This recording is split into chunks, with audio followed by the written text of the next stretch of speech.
Good afternoon.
Hola, profe Hawk, buenas tardes.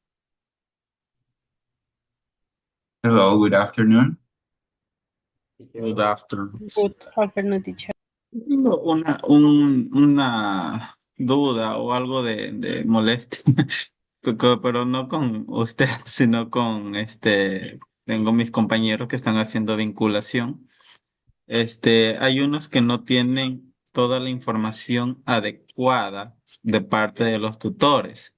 Hay unos que ni siquiera saben qué tienen que ir a hacer a las unidades educativas y esos que ya tienen o sea, ya aceptaron en la unidad educativa y otros que no ni les han aceptado. Pero los que ya les han aceptado, ellos no saben ni siquiera qué tienen que ir a hacer porque los tutores no les han informado de una manera adecuada. Yo, según los lineamientos que nos ha dado a Talía y a mí, les he estado guiando a mis compañeros, enseñándoles todo lo que tienen que ir haciendo desde que llegan a a la unidad educativa. Pero mi malestar es que mis compañeros, hay algunos profesores que ni siquiera les han hecho una tutoría en la cual ellos no saben ni siquiera cómo iniciar el proceso en la parte en la unidad educativa. Entonces, incluso tengo compañeros que sé que, no sé, ¿no? Tengo compañeros que les ha tocado encuestar a todo el bachillerato, tanto de la mañana como en la tarde, y solamente es una muestra de 30 encuestados.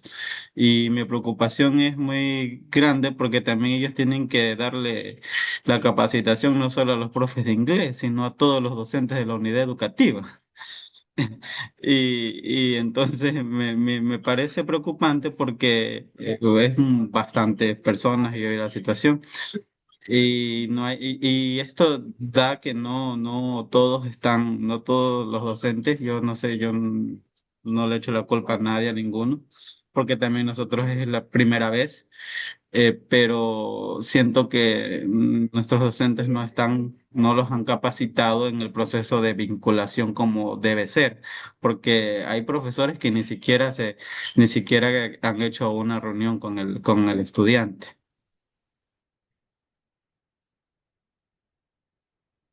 Ok,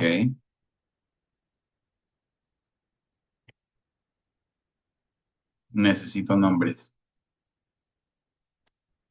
Si no me dan nombres, no puedo averiguar o hacer la respectiva capacitación o lo demás. Sí es importante que comuniquen estas ideas, pero con nombres, ¿no? Por ejemplo, si Ariana Bajaña tiene dificultades con su tutor, tiene que hacer un correo explicando la situación para nosotros poderle gestionar, porque si solamente me dicen hay compañeros que tienen dificultades pero no me dan nombres, entonces va a ser complicado poderles ayudar con una solución, ¿no? De todas maneras, así como lo acaba de decir Carlos, es un proceso nuevo para nosotros como carrera y estamos haciendo lo mejor posible, pero sí necesitamos saber cuáles son los casos particulares que están presentando dificultades para poderles brindar el apoyo respectivo, ¿no? Sí, dígame, Araceli. Buenas tardes, Liz. En el caso mío, mire, la semana pasada yo me acerqué a la institución, todo el lunes, martes, miércoles, asistí al colegio y no tenía idea qué es lo que tenía que hacer. Simplemente mi tutora es la licenciada Marianela, creo. Entonces, ella ni siquiera ha tenido la reunión todavía con mi tutor encargado de la institución, recién la va a hacer hoy día o el miércoles, que incluso eso me llamó ante la tutora. Yo 3 días que fue al colegio y no sabía qué es lo que tenía que hacer hasta el día miércoles que Carlos nos hizo una reunión que me capacitó más en sí. Nos dijo que teníamos que hacer nosotros como un taller donde tenemos que usar las herramientas digitales, como el proyecto lo dice. Pero en el colegio, créame lo que ha sido un tema muy, muy difícil, porque ahí me pidieron el horario de clase, récord policial, en fin de cosas. Entonces yo sí estaba totalmente nula y perdida. porque no sabía qué es lo que yo tenía que hacer dentro de la institución. Incluso la profesora me dijo, oye, o sea, hoy día arrancamos, la semana pasada, el lunes arrancamos, que usted tiene que dar clase y listo. Así, pero cuando Carlos nos explicó el día miércoles, ya me quedé como ya más clara, qué es lo que yo que tengo que hacer. Incluso ya hablé con la tutora encargada de que yo tengo que hacer es una capacitación, un taller donde tengo que darle a los chicos las herramientas digitales. Tengo que coger una específicamente, me dijo Carlos, porque yo de verdad estaba nula y él comenzó a explicarnos todo lo que usted le había ido haciendo. Yo solo tenía creo que la ficha de visita y otra ficha. Y ella dice, no, Araceli, en el Classroom yo le puse para vinculación, yo descargué todo eso, modifiqué todo eso porque está la fecha de mayo, pero Carlos no especificó que eso es lo que hicieron los chicos de presencial, lo que es la vinculación. Entonces yo estaba verdaderamente nula, nula. No sabía qué es lo que tenía que hacer dentro de la institución. Y ahí Carlos dice, son 4 visitas, no tiene que ir todos los días. Le digo, o sea, yo ya terminé la vinculación y sin hacer nada, porque ya el jueves ya tenía los 4 días. Creo que en una parte está un poco confundida la compañera Araceli. Tiene que hacer es la encuesta. Yo le expliqué que primero tenía que hacer la encuesta para poder hacer la guía metodológica, y la capacitación no es a los no es a los estudiantes, sino a los docentes, pero creo que entendió mal. Entonces, yo les hice una reunión, profe, explicándole a todos mis compañeros los que tenían dudas y toda la situación, y les expliqué todo paso a paso como usted nos enseñó a nosotros y cómo así ha ido nuestro proceso tal cual. Pero incluso tengo compañeros que en las unidades educativas ellos los tienen como prácticas preprofesionales, no como vinculación, porque incluso en el documento que se emitió desde la universidad dice prácticas preprofesionales. Incluso a la compañera Tenorio, ella es una de los problemas con la compañera Romo, que les tocó cambiar porque incluso ellos, como dice prácticas preprofesionales, ellos tenían que ir a dar clases y ir todas las 96 horas. Es donde yo digo, ahí es donde entra nuestro tutor, que debe de explicarle al docente tutor de la unidad educativa cuál es el proceso, pero no ha habido ese acercamiento. Perdón que te corte, Carlos. El profe, nuestro tutor es el profe Vladimiro. Nosotros le habíamos explicado todo eso, pero el profe Vladimiro sí tuvo la reunión con la docente tutora y sí le explicó ese inconveniente que nosotros teníamos. O sea, nosotros ya nos quedó como vinculación, no como prácticas preprofesionales, pero porque el profe Vladimiro ya habló con la tutora docente. Ah, porque la vez pasada no había hablado, entonces genial, y ahí ya quedó todo claro, porque también yo les sugerí que conversaran con el profe Vladimiro para que les explicara a la profe Y la tutora, primera ¿verdad? reunión que tuvimos, el profe Vladimiro muy cordialmente le indicó, le explicó todo cómo era el proceso de nosotros, porque estaba igual confundido, como Jenny ya había informado anteriormente al profe. Entonces el profe le indicó eso a la tutora. Entonces nosotros solo vamos como vinculación y el próximo semestre igual tenemos que seguir en la misma para no estar en esos inconvenientes. Sí, Ya. hay que explicar, porque en las unidades educativas, creo, hasta el compañero Eddie, no sé si está por aquí, él también estaba yendo todos los días a la unidad educativa porque también tenía que dar clases. Entonces, muy complicado. Y yo creo que el compañero Eddie también me estuvo preguntando sobre la parte de vinculación. Y entonces, porque dice el documento que es vinculación, prácticas preprofesionales y vinculación. Entonces, ellos se toman lo primero que es prácticas preprofesionales. A ver, perdón que les interrumpa su diálogo abierto en este centro de quejas. Yo entiendo realmente que algunos estudiantes estén inconformes, otros estén molestos.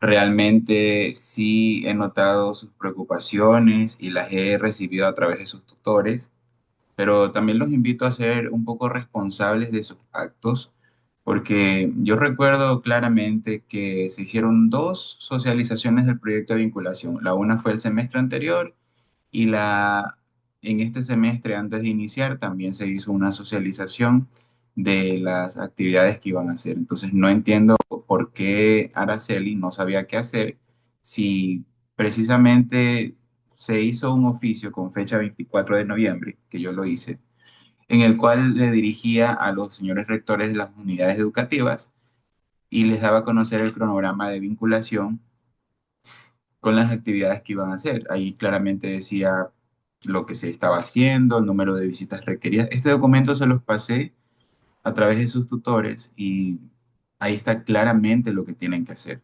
No hay nada fuera del lugar. Obviamente cada actividad tiene microactividades. Por ejemplo, dentro del acompañamiento pedagógico está la capacitación docente.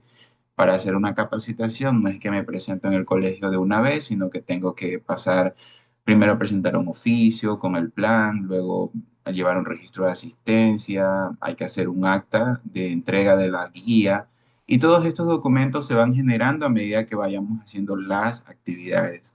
Entonces, a todos se les pasó este documento. Además, se hizo dos socializaciones. Entonces, no entiendo por qué Araceli no sabía qué tenía que hacer para empezar.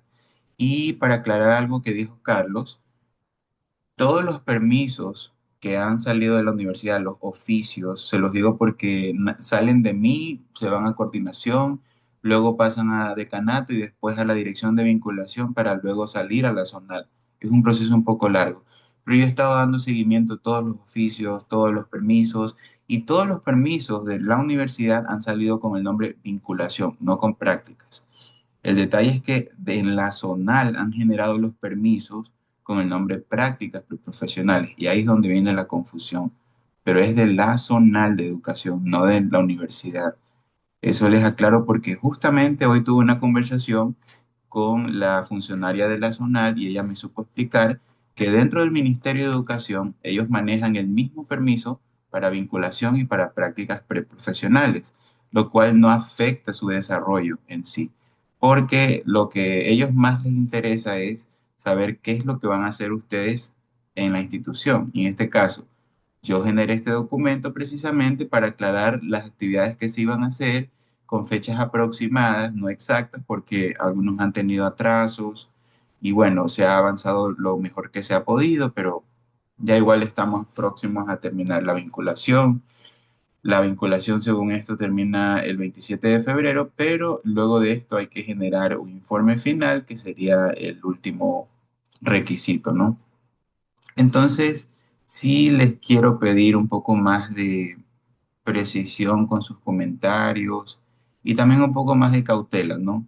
No es solamente acusar a los tutores de que no han hecho esto, de que no han hecho aquello, porque a ustedes también se les dio una capacitación, bueno, dos, y con la de Carlos, tres, que se está fuera del cronograma, o sea, ya están súper capacitados y en caso de requerir tutorías, ustedes no tienen que esperar a que el tutor los convoque. Ustedes tienen que pedir por correo al tutor una tutoría. Y esa tutoría debe ser por lo menos una vez por semana o cada 15 días. Pero no esperar a que el tutor le haga todo. Usted como estudiante tiene que pedir por correo tutorías. Es lo que yo le decía a Carlos y Talía. Estábamos teniendo tutorías todas las semanas, pero la semana anterior les dije, si requieren una tutoría esta semana, me pueden hacer la convocatoria mediante correo y yo les respondo. Pero en este caso, las actividades no requerían de la tutoría que yo genere. En esta semana sí. Pero como les digo, los estudiantes tienen que responsabilizarse del proceso, no solamente esperar a que el tutor le diga todo. Usted también pregunte, así como hace Carlos, como hace Talía, como hacen todos ustedes, ¿no?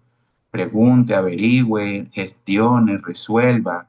No espera que le hagan todo, sino usted también aprenda por su cuenta, porque acuérdese que este proceso de ser docente no es fácil y requiere de gente muy, muy investigadora, preguntadora, solucionadora de problemas. Porque si usted se queda sentado esperando y yo no sé, entonces imagínese, tenemos que aprender a gestionar, ¿sí?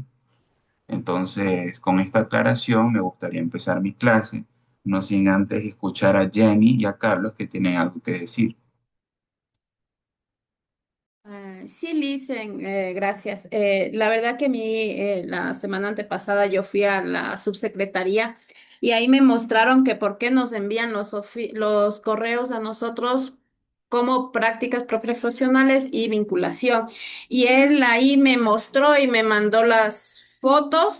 No, me dijo, tome las fotos y vea qué es lo que dice primero. Y dice primero prácticas y después dice solo vinculación. Y él dijo, yo no le puedo modificar nada de eso porque es en la zonal en donde deben modificar". Y dijo, por eso es que aquí el distrito y en las ciudades grandes les van a tomar por lo primero. Por eso es que a nosotros nos mandaron como prácticas primero el correo del distrito y es por eso es que en el colegio de aquí ya venga el lunes y empieza a dar le voy a, ¿cómo fue que me dijo? Va a dar a tomar lista, nos dijo. Y entonces nosotros sí nos habíamos capacitado con Berito, el profe ya nos había dado nuestra primera reunión y todo, pero ellos, los profesores, al momento de decirles, nos dijeron cómo nos van a capacitar a nosotros si nosotros estamos en capacitación constante. Entonces es como acá en las ciudades grandes es como es difícil coger y decirles capacitarles. Hasta el propio señor la subsecretaría me dijo, modifíquele las palabras, dígale diferente, no le diga que les va a capacitar porque ellos se capacitan constantemente con me capacito. Entonces, dígale a su tutor que le hable más bonito, que le diga diferente. Bueno, habló con el profe Vladimir y cambió un poquito la situación, pero sí nos dijo que era por eso. Ellos creen que son prácticas porque dice así, me hizo tomar dos capturas de pantalla en donde está primero prácticas profesionales y vinculación. Y claro que el oficio sí dice vinculación, pero dice él que debe decir proyecto de vinculación.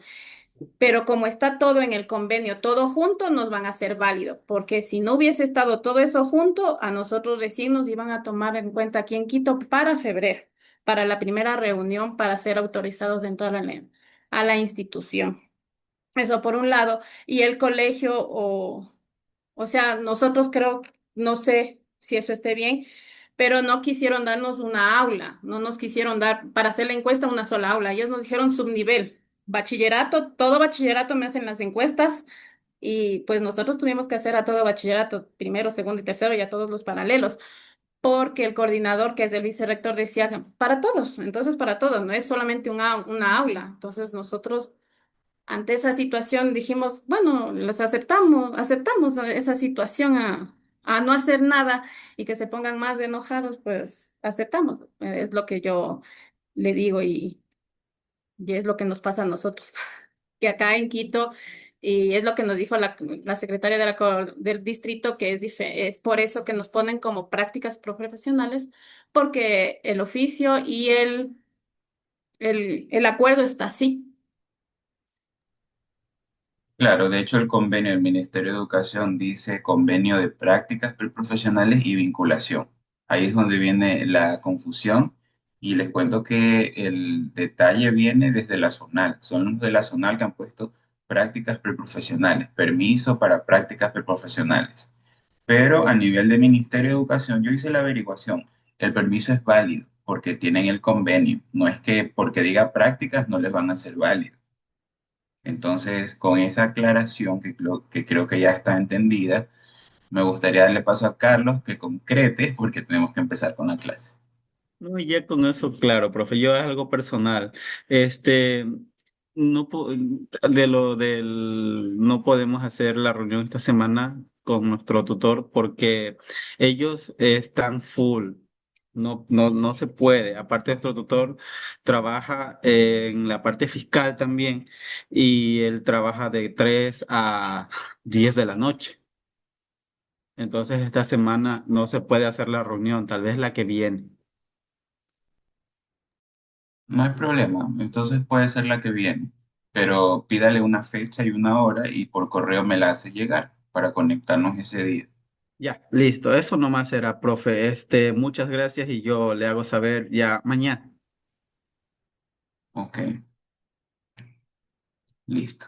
Okay, thank you everybody. Before we start with our class, this is a quick reminder that you need to have your cameras activate, especially those that are not.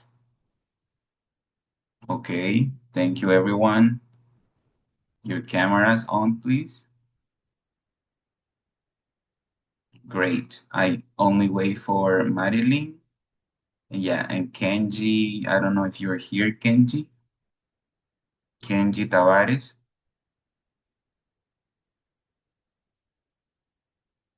Kenji Tavares, are you here?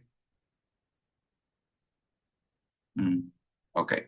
So let's begin with our class. In this session, we're going to talk about session 15. That's the beginning of Unit 3.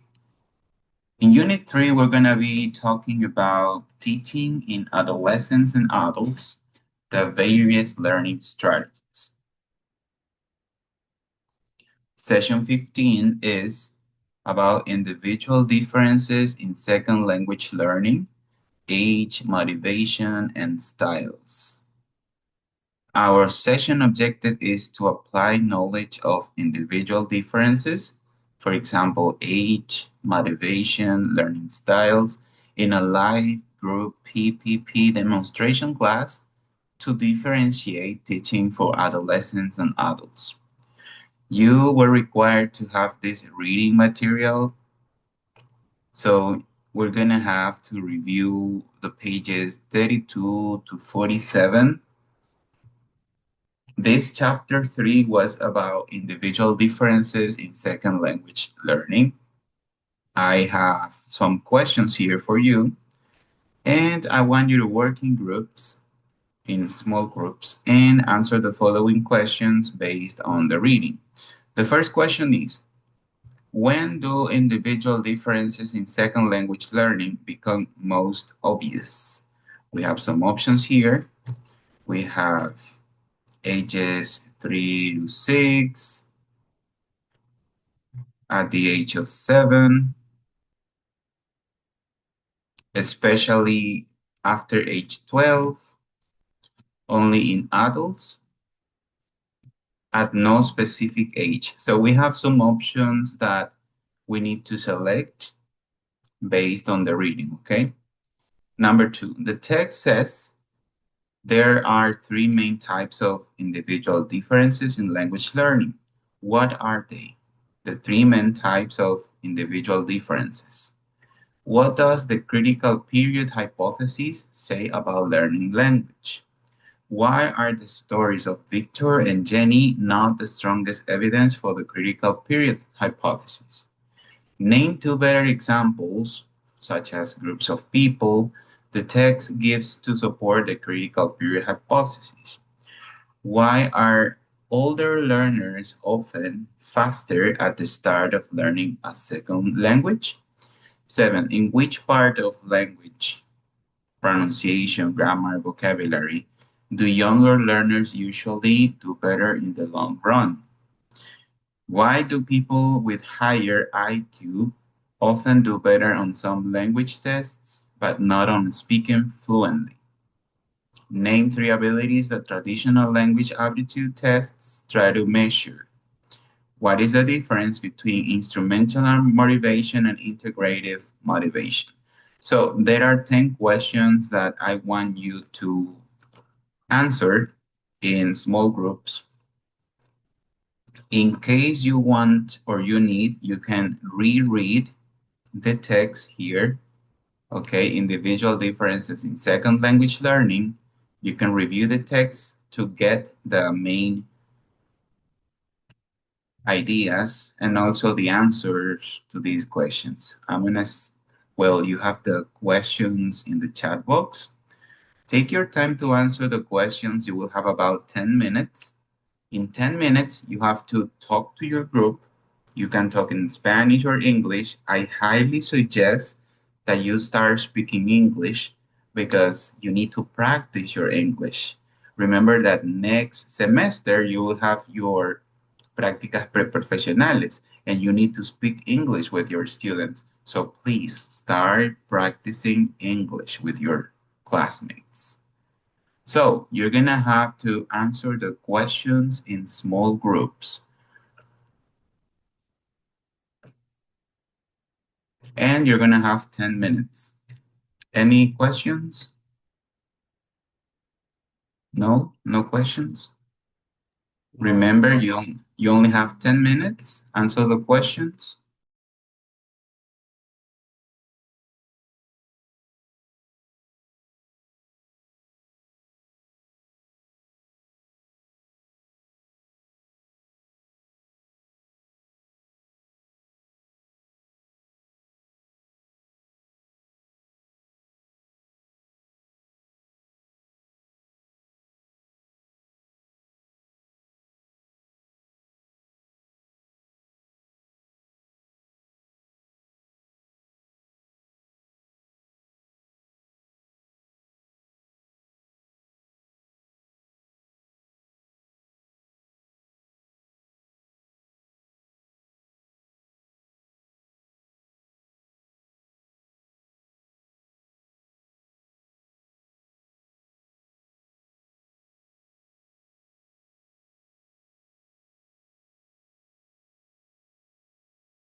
Okay, I could notice that your microphones were silent. That means that you finished, right? Okay, so let's do the following comprehension quiz.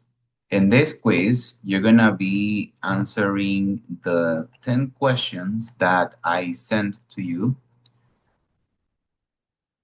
So first you need to join the quiz. I've shared the link in the chat box. You need to click on the link and join this quiz. You also have the QR code here, just in case you want it.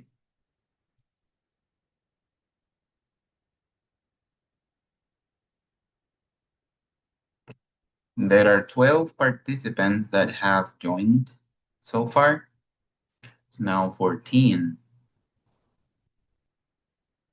I think we should get started now. There are 18 participants. Let's go to the next slide. In this session, again, we're talking about individual differences in second language learning, okay?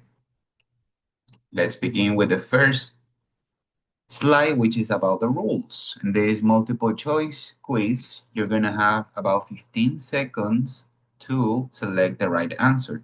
Some questions may have multiple correct answers, but you need to be careful with the speed because you need to select the answers as fast as you can. Whoever scores the most points wins. So let's begin with the first one.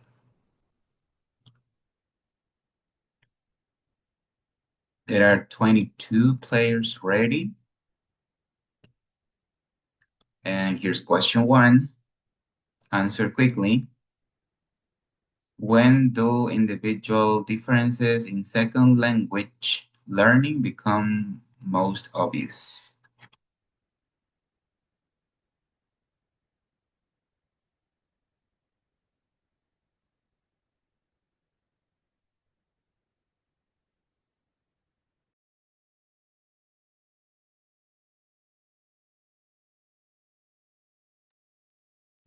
Okay. It was the age, right? Okay. The age was after 7, right? Especially after age 12. It is when second language learning becomes most obvious. What we mean by obvious is that it's easy, easy for students to learn the language, okay?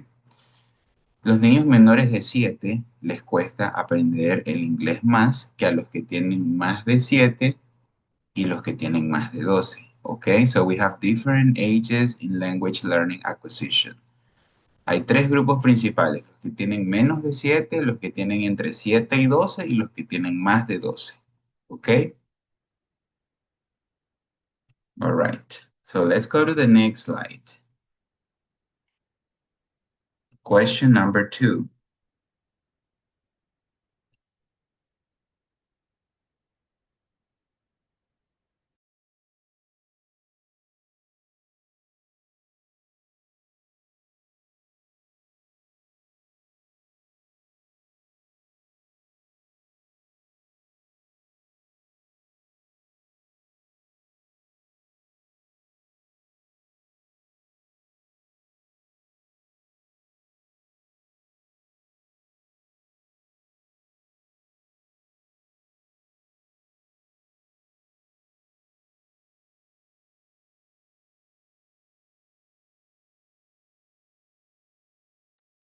Okay, so what are the three main types of individual differences in language learning? It was biological, for example, when a student has a better listening skill, that's biological because he has good hearing, or when students have a good vision, that's also biological, okay?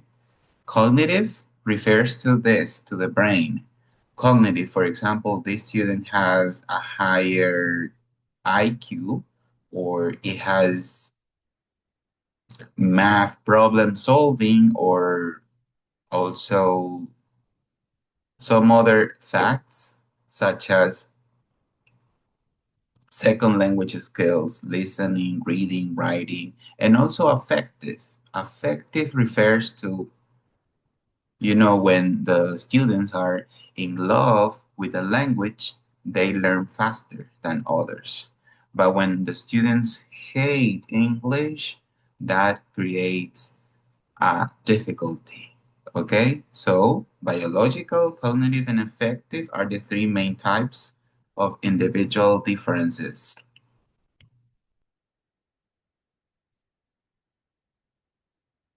Question number 3.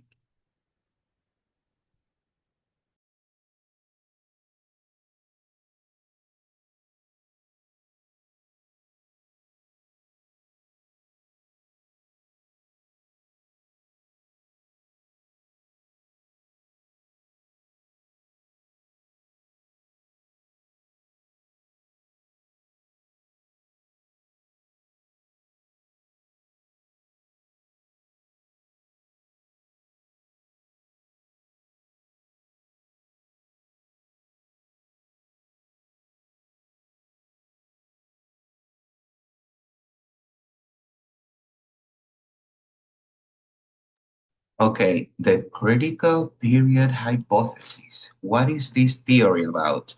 It says that there is a specific time in life when we are better at learning a language. Some people say that children learn faster than adults, but that is the critical period hypothesis. But there are challenges. There are challenges and theories that say that the critical period hypothesis is false because some people over 30 are more skillful to learn a new language. But that depends, okay? But the critical period hypothesis says this. When you are a kid, you can learn English better, but that is not true. It's not always true, okay? So you need to be careful with this theory. Question number 4.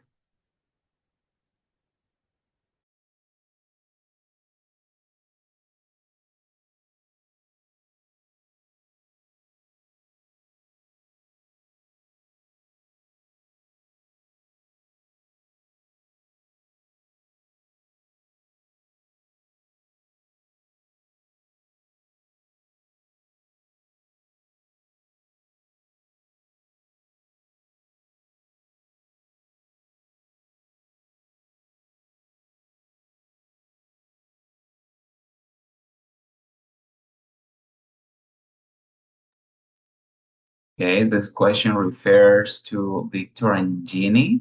They were two kids that appear in the text, and they're not strong evidence for the critical period hypothesis because they may have had brain damage or other problems before they were found. So they had biological differences. A brain damage is a biological difference. Let's go to question number 5.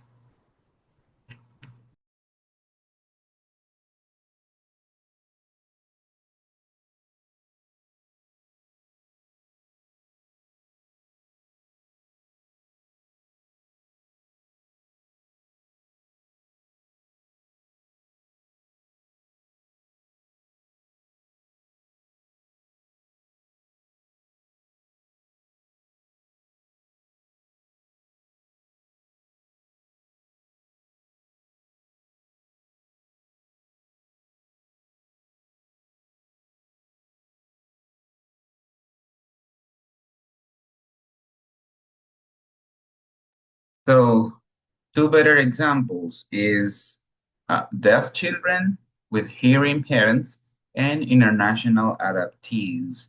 You can also find this information in the text. And why are good examples of critical period hypotheses? Because in this case, when, for example, This family lives in the United States, but they are originally from Mexico. And the kid raises or is being raised in the United States. The kid goes to school, the kid speaks English, but their parents don't. And in this case, it is an example of critical period hypothesis because the kid learns the accent, the American accent, and the kid speaks English with less foreign accent. That's basically the critical period hypothesis. So it sounds like a native speaker. That's basically what it says. El periodo el periodo crítico básicamente se enfoca en que hay una edad promedio en la que se aprende mejor un idioma. Y esta supuestamente es la niñez, entre los 7 a los 12 años. Pero en este caso, lo que se aprende en sí es la pronunciación más cercana al nativo hablante. Por eso es que los niños que son de padres mexicanos que viven en Estados Unidos, cuando están allá, ellos aprenden a hablar como nativohablantes, como estadounidenses. Y se escucha igualito, no hay diferencia. Ese es el Critical Period Hypothesis. ¿Sí? Básicamente se enfoca en eso, que los niños de esa edad se les pega más rápido el inglés. Pero esta teoría no siempre es verdadera. ¿Ok? Let's go to question number 6. Question number 6.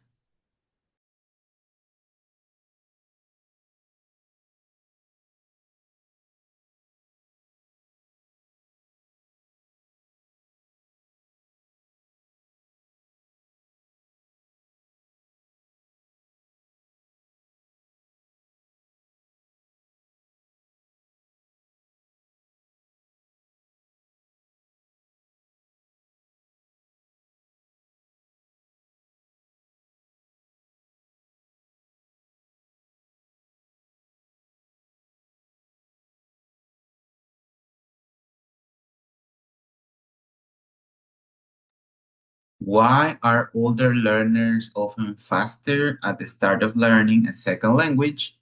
That's because they use metalinguistic knowledge, memory, and problem-solving skills. ¿Por qué los adultos son más rápidos para aprender un idioma que los niños? Porque tienen habilidades metalingüísticas. ¿Qué es esto? Lo que saben en español lo pasan al inglés, ¿sí? Por ejemplo, si ellos saben, son buenos lectores en español, ellos transfieren esas habilidades al inglés y eso los hace buenos lectores en inglés. Pero asimismo, si tienen un problema o una dificultad en español, también van a tener esa dificultad en inglés. Esta es la metacognitive or metalinguistic knowledge, memory and problem solving skills. Entonces, por esta razón, los adultos aprenden regularmente más rápido un idioma que los niños. Ojo, un idioma, no la pronunciación. La pronunciación sí se vuelve una dificultad para los adultos. A los adultos nos cuesta aprender más el sonido correcto de las palabras en cualquier idioma que no sea el español. Por eso es que no es casualidad que tengamos tantas dificultades con la pronunciación del inglés. Somos rápidos aprendiendo, por eso dice, yo entiendo, pero no puedo hablarlo. ¿Sí? Entonces, a esto se debe. Let's go to the next slide.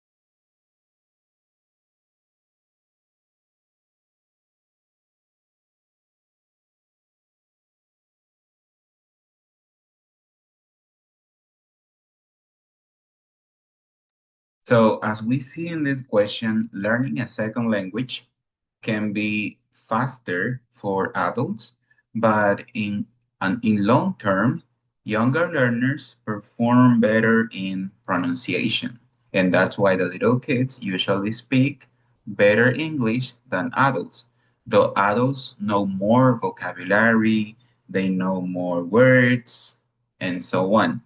But again, pronunciation is the main challenge in adults, but an opportunity for adolescents. Okay,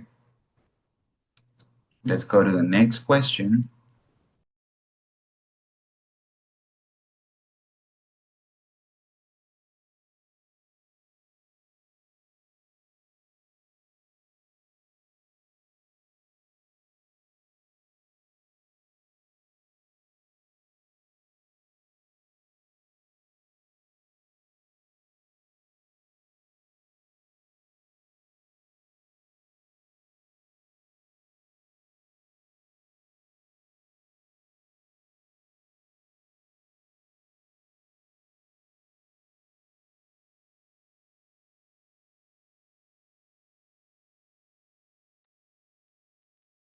Okay, question number 8 was why do people with higher IQ often do better on some language tests, but not on speaking fluently?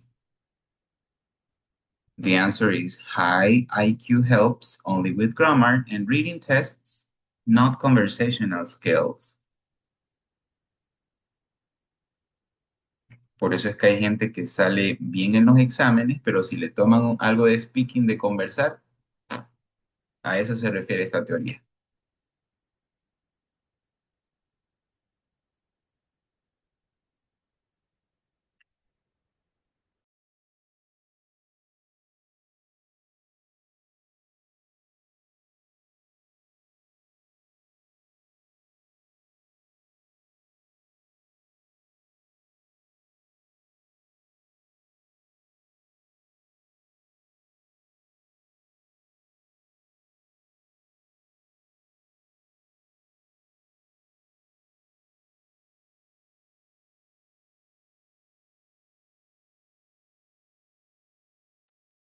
Name three abilities that traditional language attitude tests try to measure. In this case, identifying new sounds, understanding word functions in sentences, and also remembering new words.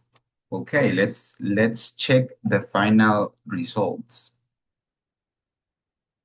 Question number 10.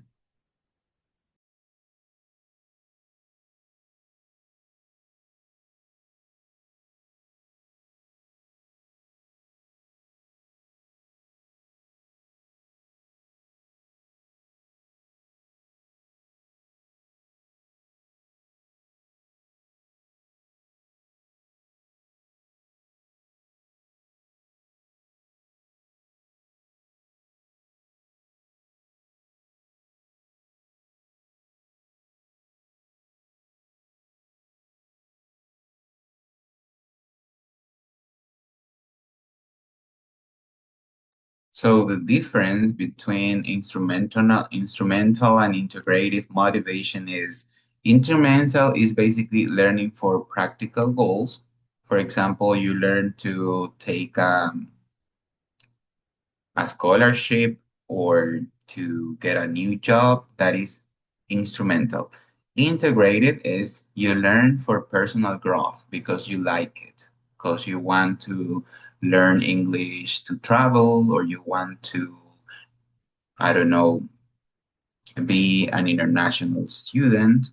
So instrumental is basically for your practical goals and integrative is for personal growth. That's basically the difference. Okay, these are the questions, the results, the champions. Okay, nice. Let's see. Saint Elmo, I don't know who Saint Elmo is because he has no name, but congratulations to Saint Elmo. Okay, now let's move on to the next practice. We have talked about the theory of individual differences when it comes to age, motivation, and styles. Remember, age refers to the group of learners.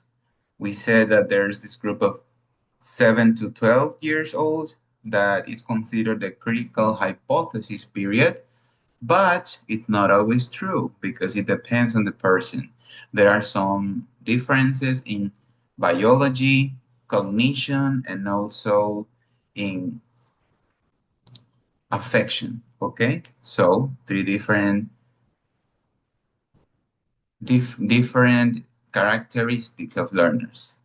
And also styles. Some students are visuals or they are kinesthetic, etc. You need to integrate this theory and use your notes and the rubric. Do you remember the rubric? This rubric? It's for group demonstration classes. So you need to elaborate a lesson plan with the objectives, materials, timing, and roles. Then you're gonna have to show a demonstration class. In this case, you need to use a style adapted practice and also motivation driven production.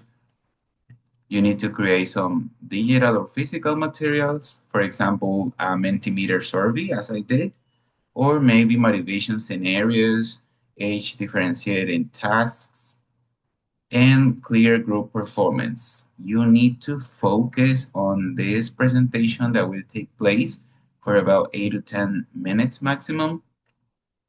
You will have about, well, we can meet here at 7 p.m. So you need to be ready at 7 p.m. Do you have any questions before we go to the groups? Questions? What do we have to do?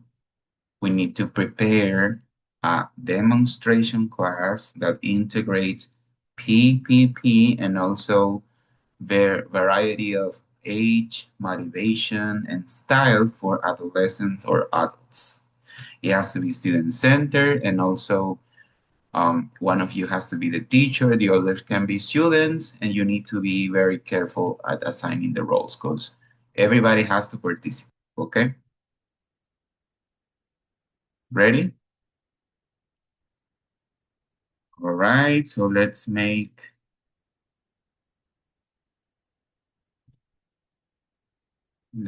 4 groups. Remember, we see you at 7 p.m., okay? 7.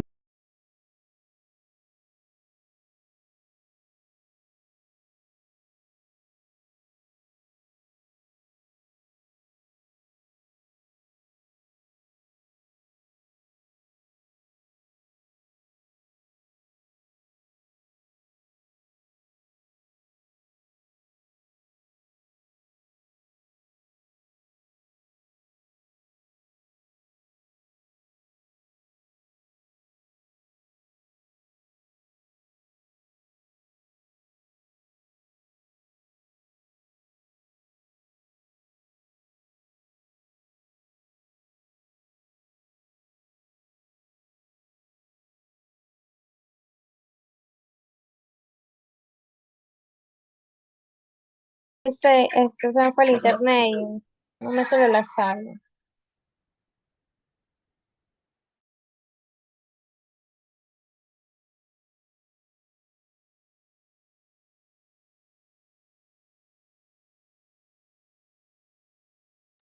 I'm sorry, say that again, please. Es que se me fue el internet por un momento y a lo que iba a ingresar a la sala. No sé qué fue. Ok, usted puede seleccionar en la parte de abajo una herramienta que dice sala para grupos pequeños. Ahí usted va al grupo 1, que es el que le tocó.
Okay, so let's start with a presentation. I will select one random group.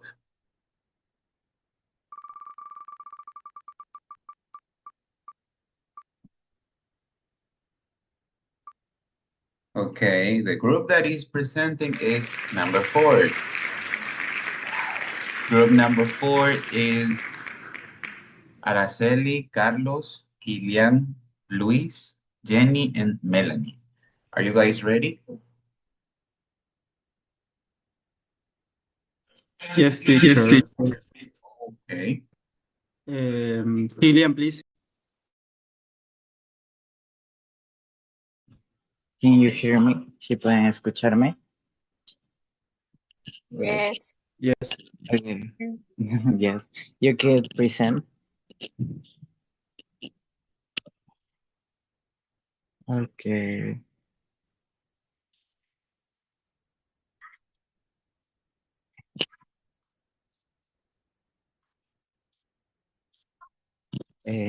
¿Pueden chicos presentarle pantalla?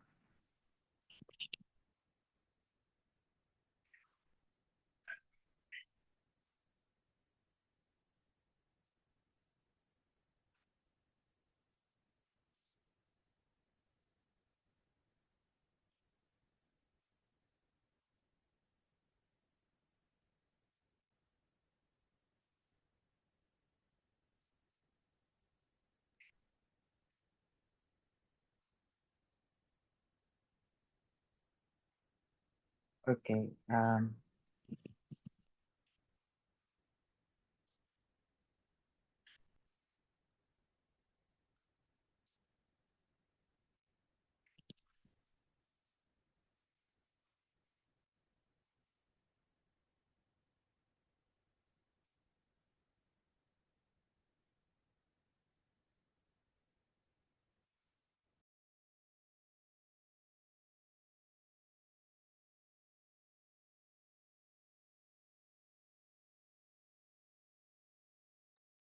Okay, how are you, everybody? Good evening, teacher. Today we're gonna introduce you about telling time.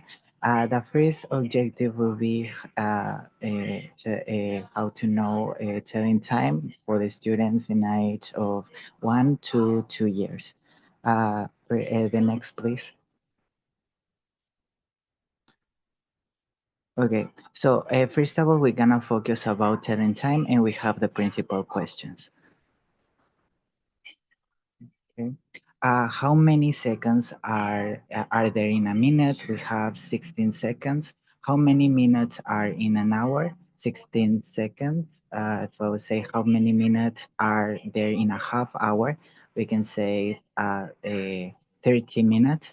How many days are in a month? We can say eventually 28 to 30, 31. How many days are there in the year? 365 or 365. So my next partner will introduce about the how to learn about um, telling the time.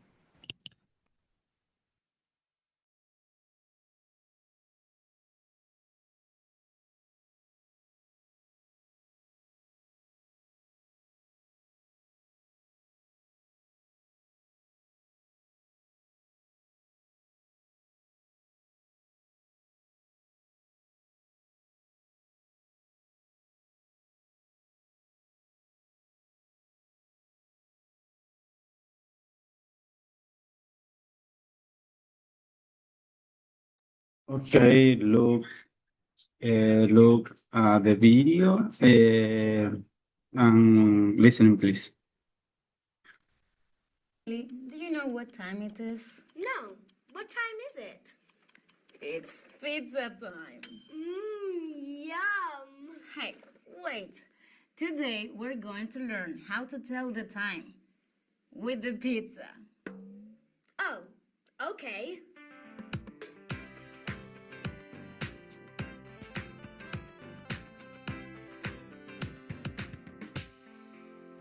Okay, before we start, we have to know a couple of things.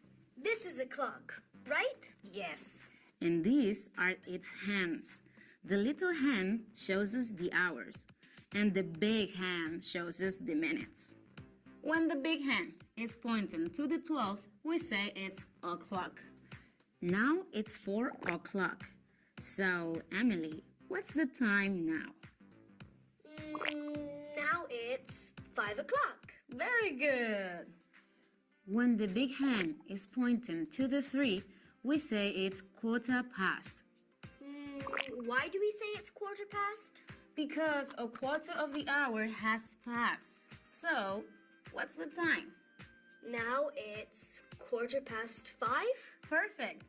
When the big hand is pointing to the 6, we say it's half past. Because half of the hour has passed. So now it's 5:30. Fantastic.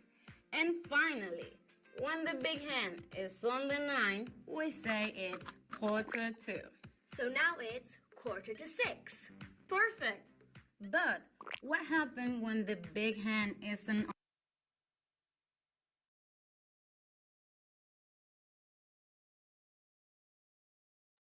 Okay, the next part, please.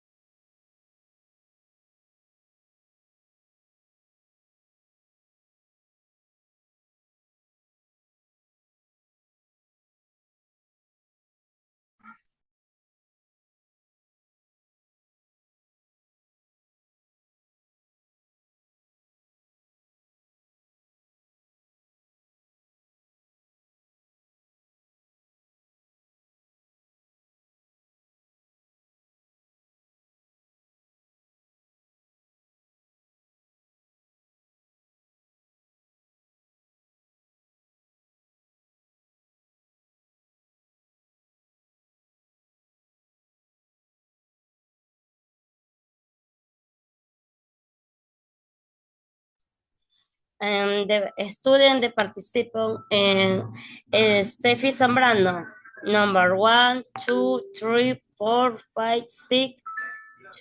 Number 10.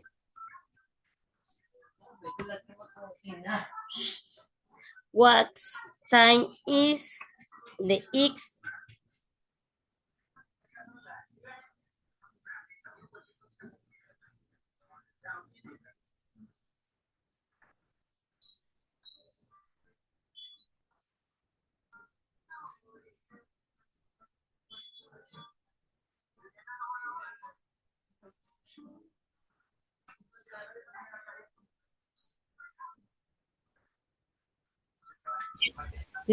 What time it is? It 7 17 p.m.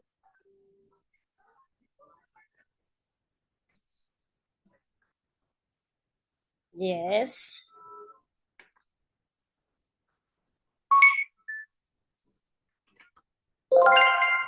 Okay, very good.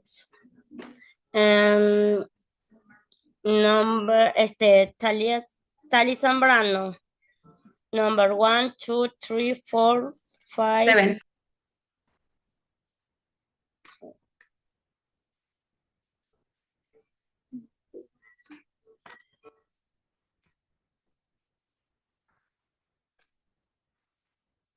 No me sale.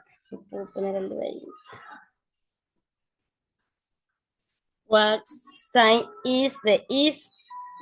Vamos.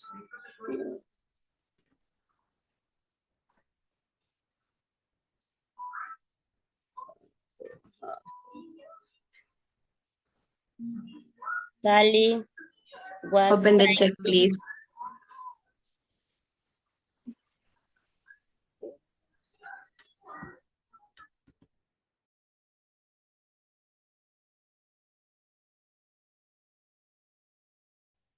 what sign is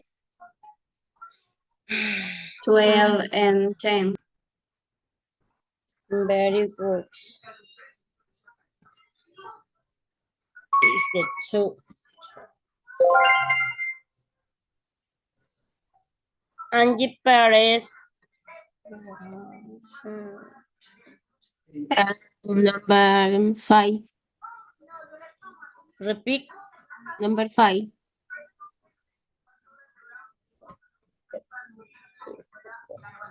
What, what size is the egg?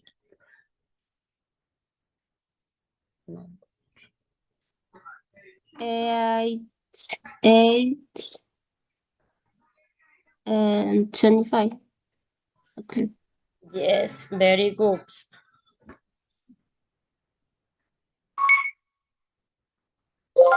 Thank you.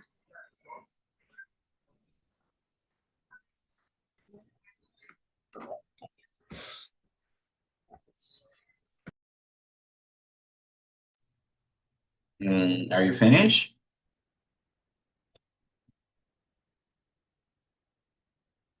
Yes, no, kind of. Yes, teacher. Okay, I was waiting for your lesson plan, but I didn't see it in the chat. The lesson plan? Miss Jenny Tenorio, send please the lesson plan, Yes, teacher. teacher. Chip. Okay. And well, I have some observations for your class. First, I'm glad that you could identify the three P stages. I could see the present, the produce, and practice. That was something positive. I also recognize that the activities that you use, I mean, the resources were pretty good. You use Bamboozle, you use YouTube video, and you also use these comprehension questions. But I have some questions for you. Killian, what were you trying to do with the comprehension questions? What was the intention of this activity? Killian or the rest of the group? Okay, teacher, sorry. Can you repeat again, please? Sure. What was the purpose of the comprehension questions that you presented? The of or comprehension question about the lesson, right? Okay. About the lesson. Okay, but what do you want it to develop? Grammar, vocabulary? We wanted to develop will be something like comprehension, grammar comprehension in English, because it's about telling the time. So we are referring to how it explained that the main difference between English as Spanish, because we have another difference between languages. It explains more grammar because we are talking about difference through the languages, telling the time. For example, in Spanish, we have another way to telling the time, but in English will be another one. Yeah, and that is a good point, but I was expecting to see more interaction. You could have asked the questions to the class. For example, question one, how many seconds are there in a minute?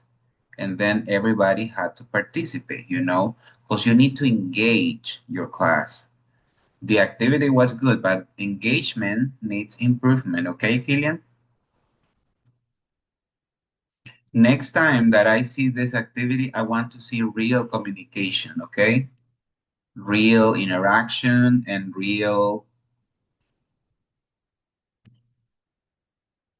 activities, okay? Now, for the second activity, that was a video, and it was a very good video. I have used that video for my classes a lot of times, so it was a good choice. But there, I have a question. I think some of you displayed this video, right? But what about the video? You only display the video? No questions about the video or no activities about the video? What was the goal of the video, please?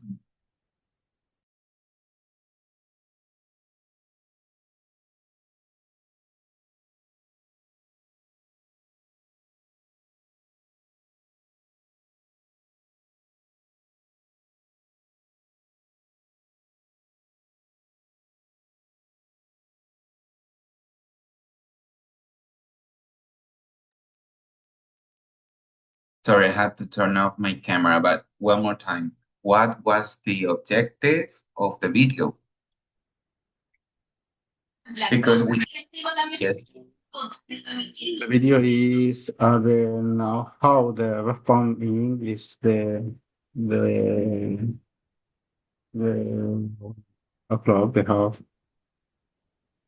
yeah, it's good to use that material to teach your students how to tell the time, but you need to do something with that video. It's not only about displaying the video, but you need to prepare something for them. Like you can ask them questions about the video, or you can ask them to take notes about the video, or you can ask them to draw a graphic organizer about the video, or you can use them to write a comic about the video or something like that. But if they don't do anything with the material, that's a loss because I can't just show you this video and that's it. I have to ask you questions. Okay, tell me, what time is it?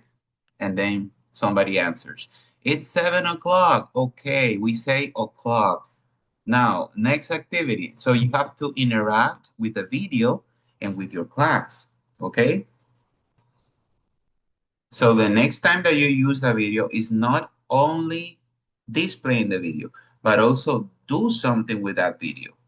Okay, a product. You need to create something. Make your students create something with that video. Okay, and let's see. The last exercise was on bamboozle. That was a great idea, and the interaction was very good. The only thing that I suggest is before you start this game, you want to make sure your students understand the topic a lot.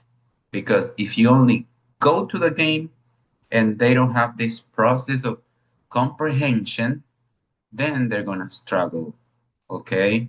So comprehension is before production. If I want to speak, I need to understand. And if I want to write, I need to understand. Otherwise, I'm not going to be able to produce. Okay? But the game was good, the video too, and the questions were good. The only thing we need to do is change the focus of the class. Okay? But congratulations to this group. You did a good job. Okay? Now we're going to take attendance.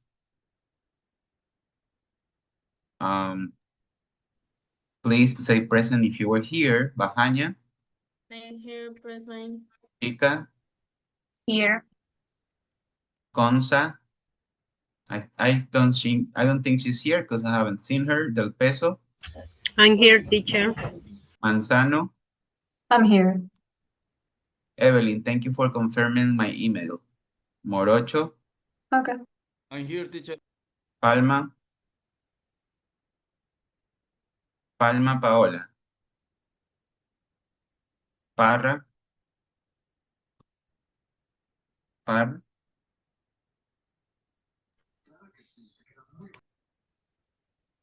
Parra Killian. He was here, but he's not saying present. Sorry, teacher, I can open my microphone. Sorry, I can. I'm Pérez, I'm here, teacher. Vivaque, You corporate us, please, the Vivaque, Pilax, Present. Pin, here, teacher. Osligua, Present. Quiroz, I'm here. Romo, I'm here, teacher. Sánchez, I'm here, teacher. Santana, I'm here. Tarco,